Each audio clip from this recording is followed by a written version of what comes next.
안녕하십니까. 호랑이 팀장입니다. 여러분, 제가 윤석열 대통령과 한동훈이가 사이가 안 좋다 하는 이야기에 정말 긴가민가 하면서 숱한 날을 보냈죠. 보내고 제가 정말 대선 국면에 표는 몇 표를 끌어모았는지는 제가 모르겠습니다만은 당내 경선 때부터 윤석열 총장을 1년 동안 제가 전국을 따라다닌 사람 아닙니까? 그래서 누구보다 윤석열 대통령에 대한 애정이 남다릅니다, 여러분. 그런데 저는 당대표 후보 중에서 저는 눈을 질끔 감고 이번에 한동훈을 지지하기로 작정했습니다. 여러분, 한동훈을 안티하는 데는 배신자, 그 다음에 총선 패배자, 그리고 좌파, 이 세 가지가 걸림돌이 되고 있습니다. 걸림돌이 되고 있는데 여러분, 대부분이 특히 보수 중에서 SNS를 좀 하신다는 분들은 고집이 너무 셉니다. 고집이 너무 셉니다. 우리가요, 이것저것 다 빼면 우리를 도와준다고 올 때는 가만히 있지 않습니까? 그네들이 함은경이나 김경률이나 이런 사람들이 좌파 논리에 대해서 얘기하겠습니다. 그런 사람들이 좌파의 잘못된 점, 좌파가 진짜 정말 옛날의 그 초심을 잃고 완전히 부패하고 또 개망나니로 변한 뭐 정청래라든지 부패한 조국이라든지 뭐 엄청나게 조국됐죠. 또 뭐 돈봉투를 돌린다든지 뭐 나는 안주나라든지 또 이번에 뭐 어떤 사람은 또 지금 현재 뇌물로 또 걸렸죠. 법사위의 간사, 판사 출신. 그런 어떤 그 위선을 보면서 이 사람들이 진정한 운동권을 향해서 질타를 하는 사람들이지, 그 사람들이 좌파로 끌고 가려는 사람들은 결코 아닙니다, 여러분. 함은경이도 민주당으로부터 많은 그 배척을 당하면서 전북 군산에서 뭐 엄청나게 공천에 많이 떨어졌죠. 그런데 객관적으로 보면 훨씬 못한 민주당의 인재들이 함은경이를 제치고 군산에서 국회의원들이 되고 했죠.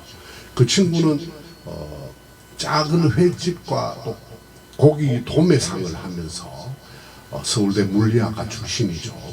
그래서 여러분 1980년대 당시에는 서울 공대가 굉장히 강했습니다, 여러분. 그랬을 때 물리학과를 나왔는 인재로서 우리가 많이 그 운동권의 그 잘못된 점 이런 것을 해서 전향했는가 아니겠습니까, 여러분, 그죠?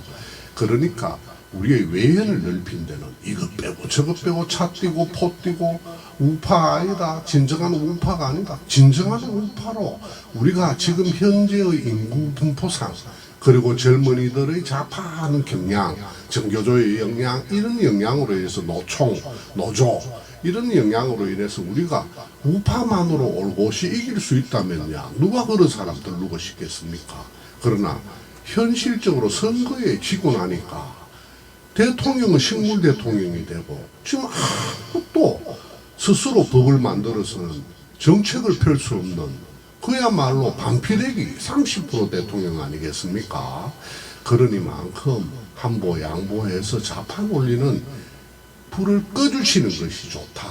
어제 이제 울산 또 그리고 부산, 대구 이렇게 유세가 당대표 유세가 있었죠. 그래서 제가 누굽니까? 많은 촉을 세워서 오늘 또 토요일인데 서울로 올라가지 않고 한동훈 씨가 지금 경주라든지 포항이라든지 인구가 많이 밀집된 곳에 경북에서도 나름 지금 돌고 있군요. 돌고 있는데 여러분, 제가 촉을 세워 보니까 대구 경북민들이 생각이 그렇게 변하지 않습니다.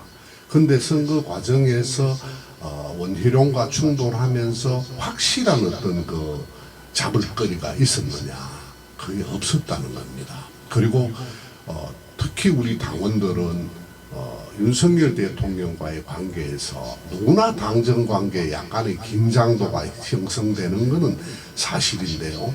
사실 당이란 것은 국민의 진짜 밑바닥 정서를 전달해야 되는 통로이기도 하지만 또 다음 또 정권 재창출을 생각해야 되는 것이기 때문에 대통령실과 일정 부분 긴장관계는 있어야 되지만 네 사람 중에 당대표 후보 네 사람 중에 누구나 그 정도의 긴장관계는 있어야 된다. 그리고 우리가 당정이 대통령과 당이 불화하면은 공멸한다는 거. 지금 현재도 거의 거의 뭐 허수아비 수준인데 당 대표와 싸우면은 멸망한다라는 공유의식이 있기 때문에 제가 한동훈을 결정하는 데에는 누가 돼도 대통령과의 관계는 거의 비슷할 것이다. 막 배신자가 돼가지고 뭐 당 대표가 되면 뭐 대통령이 탈당한다 하고 말이죠. 특히나 저는 정광훈, 신의 한수, 또 뭐 이봉규, 또 뜰거지 멘토, 신평이라는 이런 선무당들이 얘기하는 거 보면은 참 자신의 그 생각에만 경도돼 가지고 시민들의 또 당원들의 머리를 혼란하게 하고 있거든요. 그래서 제 말씀을 좀 들으시고 선거 패배의 책임은 대통령도 있고 한동훈에게도 있고 우리 자유우파 국민에게도 있습니다. 우리 자유우파 국민이 6%만 더 나가서 몰표를 던졌더라면 51대 뭐 50대 50이지만 어느 지역구에서는 많이 이겼지 않겠습니까? 5% 부족한 45대 50이라는 5% 부족한 참여율을 절실한 부족. 그럼 우리가 진 것 아닙니까? 그리고 국회의원들, 국민의힘 국회의원들 싸움하기 싫어하고 현실에 안주하는 싸움딱 정신이 없는 바람에 우리가 상당히 어려워진 것 아니겠습니까? 그래서 누가 선거 패배했다라는 그 책임은 너무 그렇게 사람 발자국 따라가면서 나무라듯이 하는 것도 우리 보수로서는 건전하지 못하다 이렇게 생각을 합니다. 그 다음에 선거 패배와 좌파 논리 제가 얘기했고요.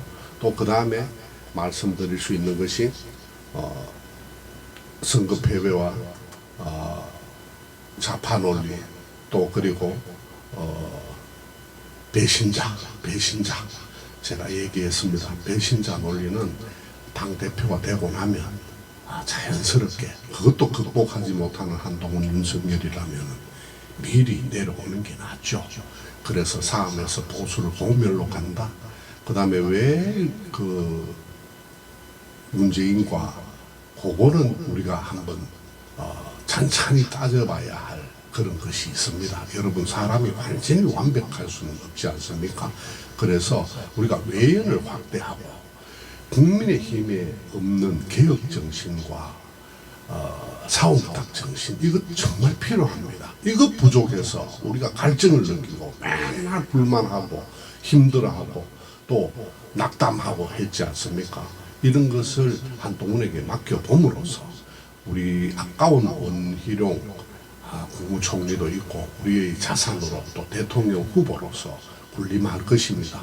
지금 굉장히 실망할 수준으로 가까이 막 과열되고 있는 것은 사실 지금 이재명이가 감방을 가게 되면 민주당의 지금 1인 독재 체제가 무너지고 나면 대타가 없지 않습니까? 그래 되니까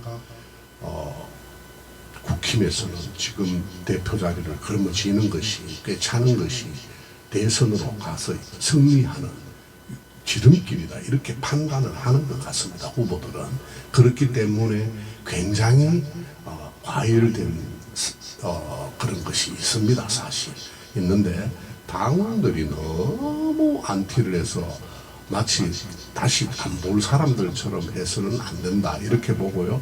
대구 경북에는 이철우라든지 홍준표가 더 이상 맹주가 아닙니다. 세월이 바뀌었습니다. 시대가 바뀌었고 사람들의 의식, 정보, 습득, 방법, 능력, 수단이 다 바뀌어 있습니다. 누가 지금 도지사 영향을 받는단 말입니까? 그저 수백 명? 예, 수백 명. 저는 그렇게 보고 있습니다. 자, 그렇게 봤을 때 한동훈이를 우리가 한번 세워서 개혁하고 대통령 관계도 우리가 잘 해봐라. 우리가 이렇게 해줬으니까 너희들이 이제 잘 화해해서 대승적 입장에서 나라를 구해봐라. 이런 이제 길로 가야 된다 이것입니다. 그리고 좌파 이념은 정말 뭐 이모부가 어떻다느니 20년 동안 아직 보지 못했다지 않습니까? 우리가 어떻게 이모부의 정신까지 이모부의 정신력을 우리가 또 그걸 습득한단 말입니까? 그렇기 때문에 우리가 대승적인 마음에서 막 좌파 논리, 배신자 논리 그거 다 걷어차고 싫다 우리끼리만 해라. 그럼 대표 선거 못 이기는데요. 지방선거 못 이기는데요. 정권 창출 못 하는데요. 그래서 어떻게 하겠습니까? 그래서 다가올 이재명의 사법 그것을 처단을 잘 지켜보면서 우리가 잘 추스려야 되겠다는 생각입니다. 저는 대구, 경북, 부산, 경남의 40%, 17%, 22%, 42%, 50%의 40%의 당원들은 이미 많이 기울어졌다. 쉽게 그래 가볍게 넘어가지 않는다. 이런 걸 확신을 가지고 오늘 이 방송을 하게 됐습니다. 여러분 고맙습니다.